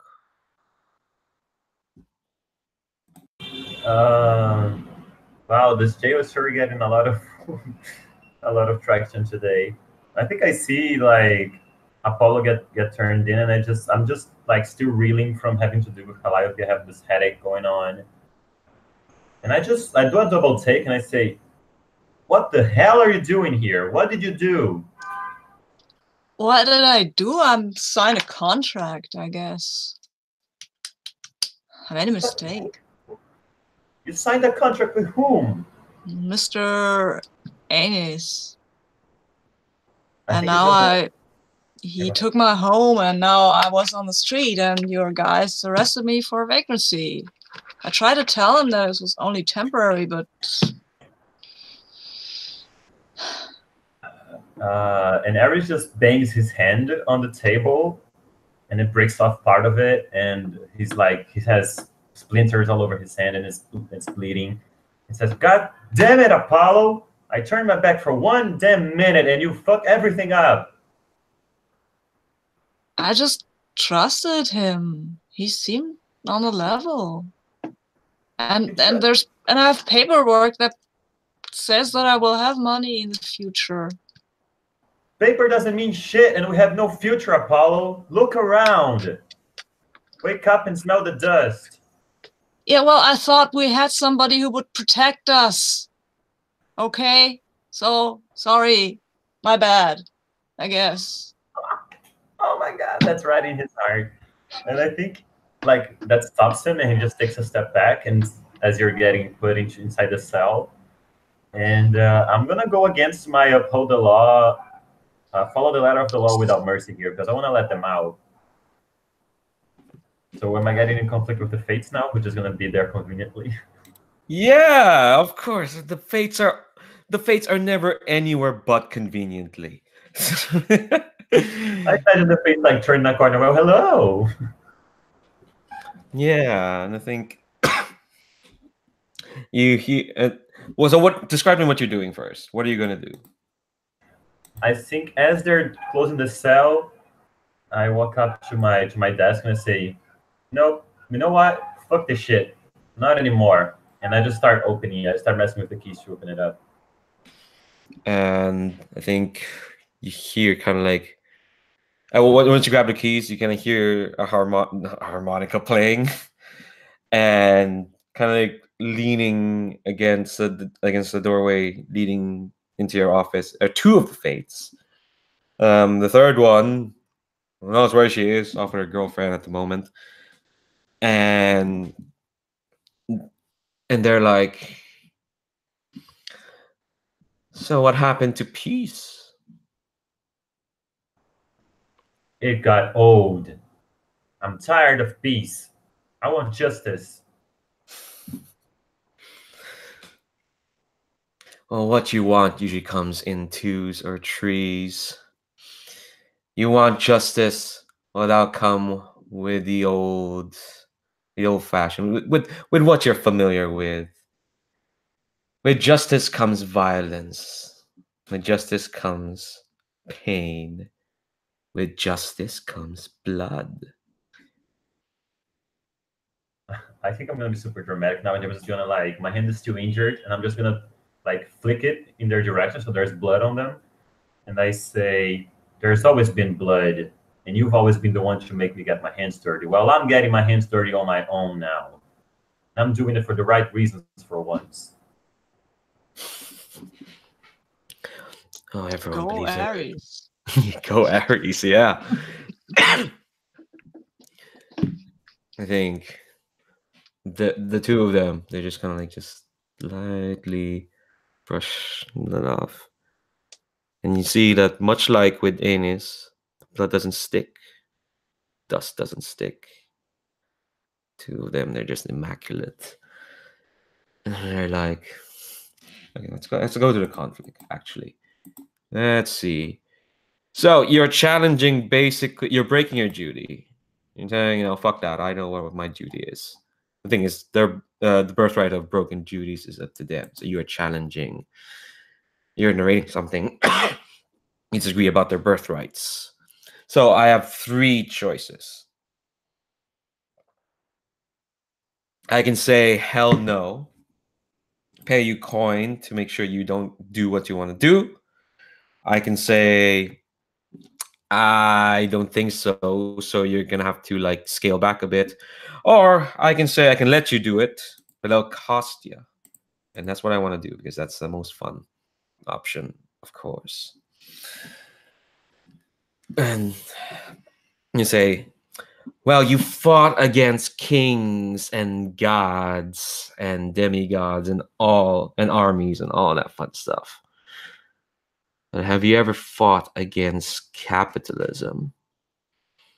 If you wanna bring forth justice, you'll have to bring it to. It has to be absolute. No longer you'll be the knight of judges, but back to our good old god of war. Mr. Anis, Troy Incorporated, to the root. I think he looks at the blood dripping from his hand, and he looks at the people in jail, and I think Calliope is looking at him, and she's just mystified. I think regular people just don't really rock the God talk. They just like, it goes over their head. And I think Apollo will play some sort of tune of that sounds like rebellion and strife and standing up to something, because he's just that kind of guy. Can this be like the moment that Dionysus breaks in with all their group? Yeah, that sounds good. I mean, like, yeah, we've come to save y'all from Ares, and instead the fates are gone now. I think probably will burst in, and you just see Ares, and you hear the song. His blood's dripping from his wounded hand, and the hand that's holding the key as well. And I think that Ares looks back at the crowd. Does Dionysus say something when you get in?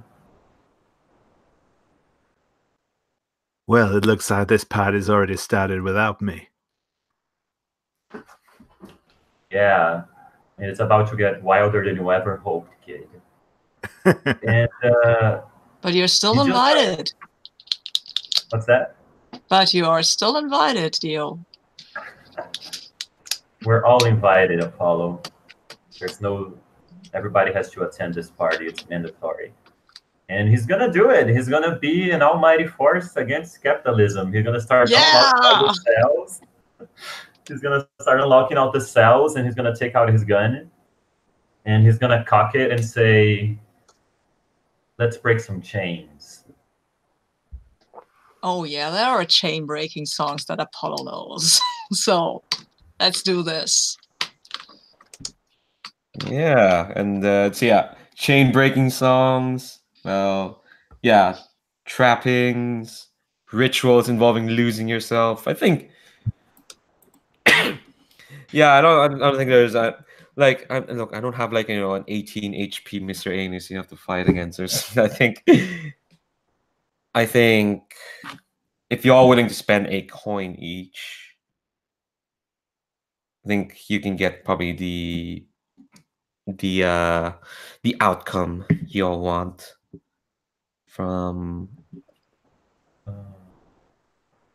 So I'm picturing full-on civil unrest. I think we're gonna leverage all the workers that are feeling unsatisfied and all the people who got roused by Dionysus and Calliope, and I'm gonna take whatever like leverage I have with the police force and use that as well, and just like turn the town on its head and take away property back from Aeneas. Just like forceful expropriation of goods and wealth. Nice. What's Dionysus doing in this kerfuffle, which is the most light thing you can describe this? Yeah, I think Dionysus is going to be amongst the crowd, egging people on, ensuring that bricks are thrown through windows and things are set on fire. Yeah, he's kind of going to be working people up into a frenzy. What's Apollo doing? Yeah, what he does best, he touches hearts with his song, and he tries to give people hope for the future. But that hope means that they have to fight now, because you can't have a future if you're not willing to fight for it. And I'm totally spending, and he will try to get everybody who's on the fence and who is like timid to get them to join the whole thing, to stand up. Yeah, blood now for later. Kind of. No, that's not a good. That's not a good song, but something like that. I'm tempted to just like give you all victory, but we're in a Greek tragedy. Do I have one last twist to ruin it all? I mean, it's a small town in Central America going up against the capitalist structure in the 1930s. They're not going to be successful. Yeah, no, what's going to happen is I think this conflagration, I think there's a moment where you do get to torch like his factory place that he was building up. It's not fully built yet, but you kind of torch to take over. But in the brouhaha, I think you don't notice. You'll notice that he's nowhere to be seen. It's Mr. Aeneas. And then you see out in the distance, kind of like rolling up towards Hellenetown, are some. Let's see. There's some trucks full with like people with helmets, and there's a tank or two rolling their way up down the town. Yeah, think. Well, it's one way to pacify an uprising. It's the usual way when it comes to Yeah. Oh my God. What's the name of that town that was literally air bombed by the U.S. Air Force, and there was a majority black town as well. Ugh. So there's precedent for that. Oh, that's awful. Yeah. I'll look it up. It's actually fairly interesting. But like, yeah, I think again we don't need to go on the details of this. For a brief shining moment, Hellenetown was free of the on-rushing crush of capitalism, modernity, and all that. But I give you all a choice. So I think we're about to wrap up soon, and give you a choice. Do any of your characters survive? And if so, what did they do next? What did they do next? Let's epilogue this now. Let's go reverse order the character keeper. Actually, no, let's go to order character keeper. So I have to explain what the fuck happens to the fates.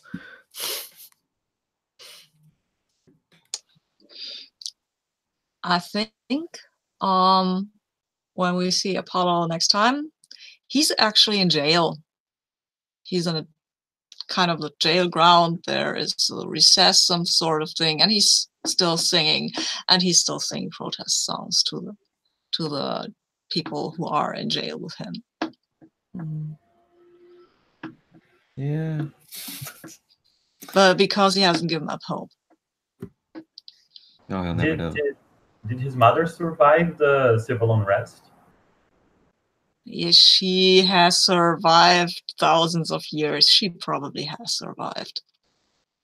She's probably in some sort of old people's home now where you can have a dim light bulb that's kind of flickering, and some nurse who's like, here is your gruel, eat it, and be silent about your whatever.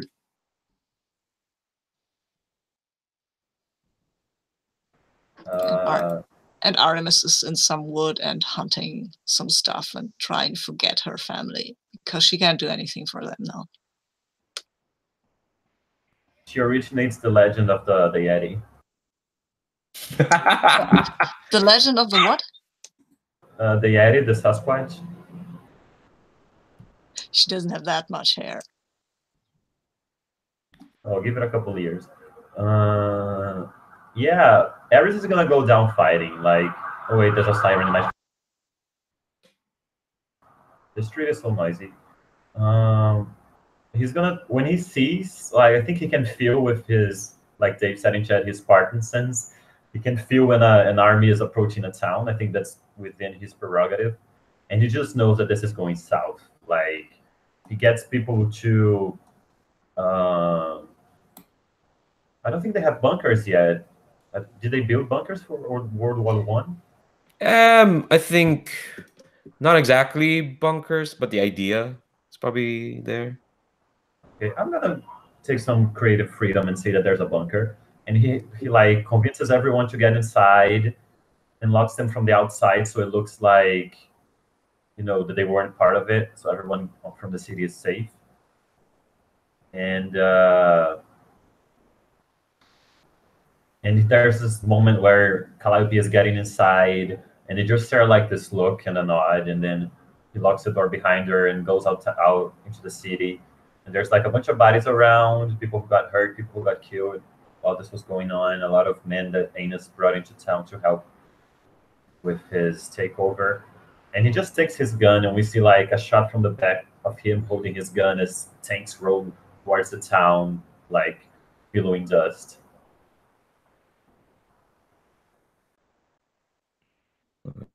Love that dust motif there. The end. Dio, what about you? So yeah, I think our sort of last scene with Dionysus is inside you know, a freight wagon on a train, traveling along, sort of with the door sort of half open as we see kind of the the Dust Bowl scenery flashing past outside, and Dionysus is sat in there with Homer, the kid from Hellenetown, and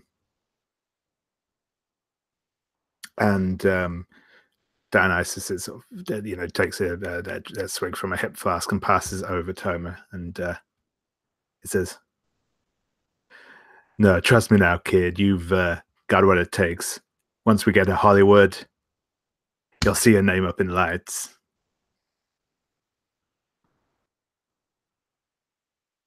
And that little boy that nobody liked grew up to be Bing Crosby. I don't know. No, it would have been like 20 something around this time now.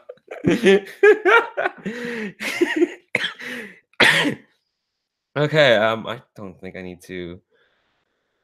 I don't think I need to give an epilogue to the fates. They don't. Okay, all right, fine. Okay, fine. You know, truck going out going past these streets, these signs out in Middle America, and it's not going anywhere fancy like Hollywood. It's not going anywhere nice. It's just it stops at this another humdrum town. It's another humdrum place, and these three ladies walking up, distinct but together, into this little town, which I had to look up does exist. There is a town in oh shit, I misplaced it. Oh, there we go. Well, I've misplaced it. Hold on. This town in Georgia in the United States, the largest city in Floyd County, this little town called Rome. And these three ladies just walk in to this town, and well, it's like any other town. Another little town in go US of A, their own stories, their own tragedies. And yeah, we'll close it there.